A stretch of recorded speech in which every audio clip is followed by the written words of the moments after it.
Pagi ini saya nge-review nih beberapa jurnal di Indonesia yang terbit di Google Scholar. Bukan terbit ya, ada di Google Scholar. Ya saya periksa-periksa aja ya. Kaget juga.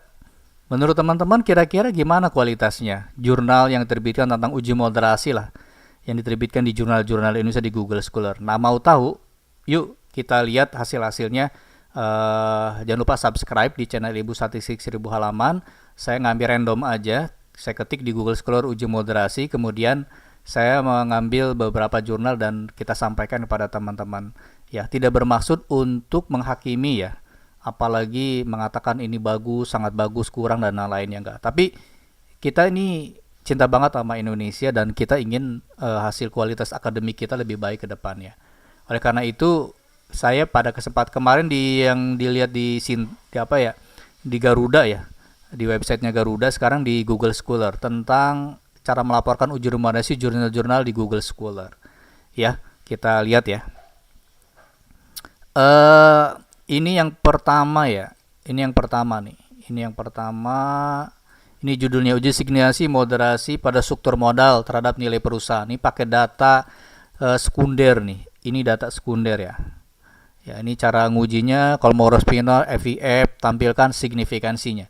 Setelah signifikansi ini autokorelasi, kemudian R square, kemudian ini uji moderasi. Udah belum? Uji moderasinya. Ini uji hipotesis. Nah, ini uji moderasinya nih, moderasi. Ya, signifikan. Setelah uji moderasi, kemudian pembahasan. Udah. Jadi umumnya saya lihat di laporan-laporan kalau data-data sekunder berhenti sampai signifikansinya saja. Oke. Kemudian ini adalah jurnal yang lain lagi nih. Ini judulnya ini nih. Pengaruh stres kerja terhadap variabel moderasi kepuasan gaji. Kita lihat ya, di sini ini udah pakai loading factor, pakai AP, kemudian ini p-value aja. Hipotesis 1 terima, p-value aja. Kemudian ini jurnal ketiga ya. Ini jurnal ketiga, ini judulnya kemudahan pada Gen Z katanya ya. Frekuensi belanja. Ini gambarnya Smart PLS-nya ini hasil pengujian ya Pak. Iya, ini hasil pengujiannya. Signifikan tidak signifikan. Ini moderasi belanja online kali moderasi ini. Moderasinya ini tidak signifikan. Oke, kemudian ini yang keempat. Yang keempat kita bukakan ya. Kita lihat-lihat aja sampai kita nanti punya kesimpulan sendiri. Pengaruh fintech keuangan sebagai variabel moderasi di Jurnal Manajemen Strategis JIMAS SSB. Oke, saya nggak tahu ini Sinta level berapa. Saya buka-bukain aja. Oke, kemudian ini hasil analisnya v-value aja. Ini fintech underscore literasi. Harusnya yang betul fintech kali literasi nih ya. Nah ini reviewernya juga harus paham ya. Reviewer jurnal kalau moderasi itu kali tandanya atau bintang fintech kali ini. Nah ini juga sama. Saya lihat p-value aja. Kemudian UTAUD kepuasan berzakat melalui fintech ya. Kalau misalnya ini UTAUDnya bagus nih, ini hipotesis ini hipotesisnya seneng nih, jelas hipotesisnya, gambarnya dia udah ngasih tahu cara berpikirnya. Kemudian sayang bagian terakhirnya hanya melapor ke bahkan validitas diskriminannya dua-duanya digabung. Dia ingin menampilkan kualitas outer model bagus, cuman v-value aja nih. Sosial nih, ini moderasi nih, ini signifikan ada yang negatif positif yang lainnya. Hanya signifikan aja. Kemudian berikutnya juga peran religiositas sebagai peran menabung di bank syariah moderasi. Ini Bapak siapa nih? Cindy, Mbak Cindy dan Pak Lukman ya. Jurnal Pendidikan Akuntansi JIPAK. Oke, kemudian lihat cara melaporkannya, hasil dan pembahasan udah langsung. Ini segmentasi tingkat literasi, hasil dan pembahasan. Hasilnya mana ya? Tidak ada metode penelitian, tidak ada ya, langsung aja ya kayak gitu ya laporkannya. Ini adalah uji moderasi tapi kemungkinan data sekunder, enggak data primer ya. Moderator pengaruh stres kerja terhadap psychological well-being ya, cakep menurut saya, judulnya udah cakep ya. Cuman cara melaporkannya kita lihat ini pakai SPSS juga nggak apa-apa, saya nggak jadi masalah itu pakai SPSS Smart PLS ya. Ini kemudian ini ini, kemudian ini interaksinya ya, ini negatif, berarti ini signifikan. Nah ini signifikan negatif, oke ya. Jadi hanya p-value aja, oke ya. Itu kesimpulannya 2, 3, 4, 5, 6, 7 ya. Kesimpulannya dari 7 jurnal yang saya buka, kemudian dipublikasikan di Google Scholar, source-nya Google Scholar.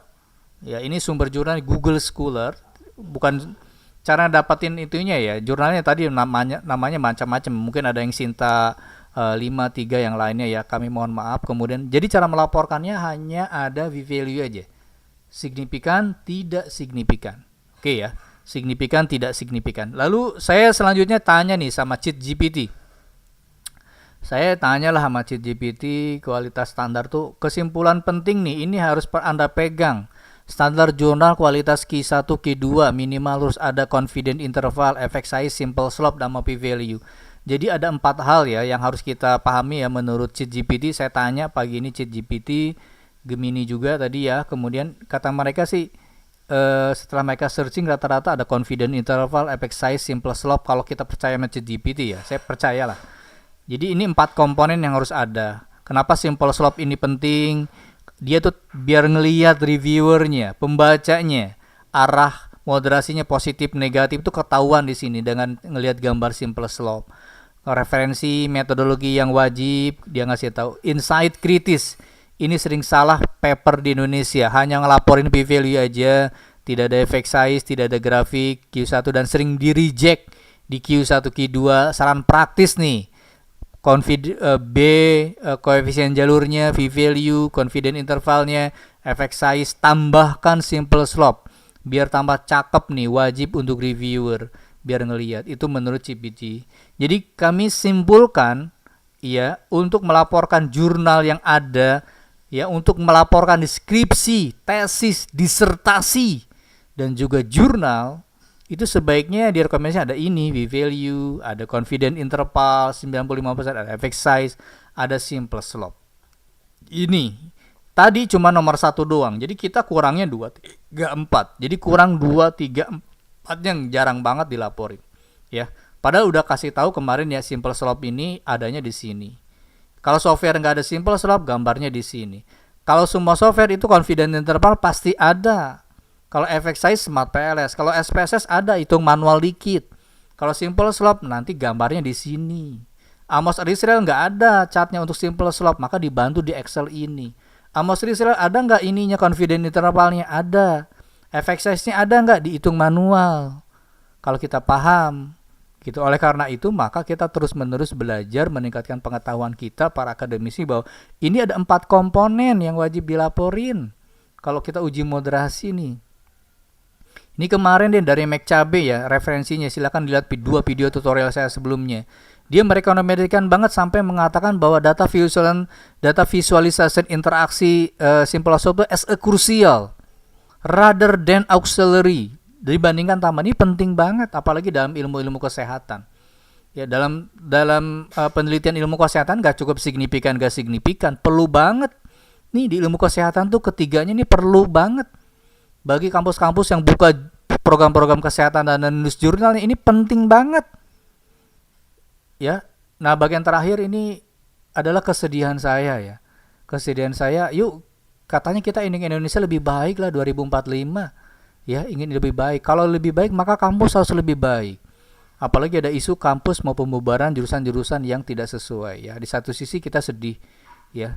Kita ya tapi saya ngambil hikmahnya, saya ngambil hikmah positifnya aja sih. Ambil hikmahnya positifnya aja ya, kualitas kampusnya harus ditingkatin juga dong. Ya, seiring dengan perkembangan zaman. Bukan berarti kita ini adalah kapitalisme dan lain-lain, gak usah berdebat-debat di situ lah. Ngelihat jurnal aja kualitasnya gini, gimana mau begitu gitu, kira-kira begitu. Oleh karena itu, kita punya tanggung jawab moral bagi para akademisi ya. Apa itu S1, S2, S3, skripsi, tesis, disertasi, jurnal. Ya, jangan gitu-gitu doang. Kita harus ingin lebih baik ke depannya. Pak Sofian ada contohnya nggak? Ada. Kemarin udah kami tampilin ini punya orang. Nih, orang luar negeri nulis nih, ada confidence intervalnya, kemudian ada efeknya, efek size-nya, gitu kan. Kemudian dia ada Confidence intervalnya tadi sudah saya sebutin ya. Ada gambarnya nggak? Ada nih gambarnya. Ada. Jadi ketika orang memahami uji moderasi itu 4 komponen itu dimasukin, mereka akan masukin ini ada ininya. Mereka paham banget. Cara menampilkan untuk supaya tampil di jurnal-jurnal internasional mereka paham banget.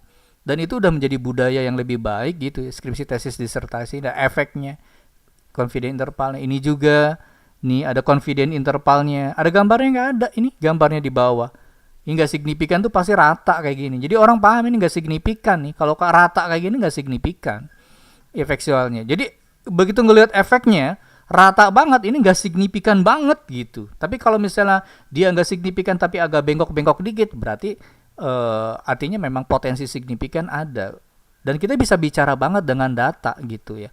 Ngelihat confidence intervalnya, oh iya nggak signifikan, tapi confidence interval kayak gini ya. Nah mungkin ada permasalahan dengan data dan lainnya. Nah ini bisa kita lihat sesuai dengan rekomendasi yang tadi disebutkan oleh ChatGPT ya. Jadi kami ingin Indonesia lebih baik lagi lah ke depannya. Ya kita sama-sama untuk lebih baik lagi. Jagoan olah data sendiri kami ada 3.000 halaman di link ID ebook statistik 1.000 halaman. Terima kasih pada sahabat semua yang sudah nonton video tutorial ini. Semoga video tutorial ini bermanfaat.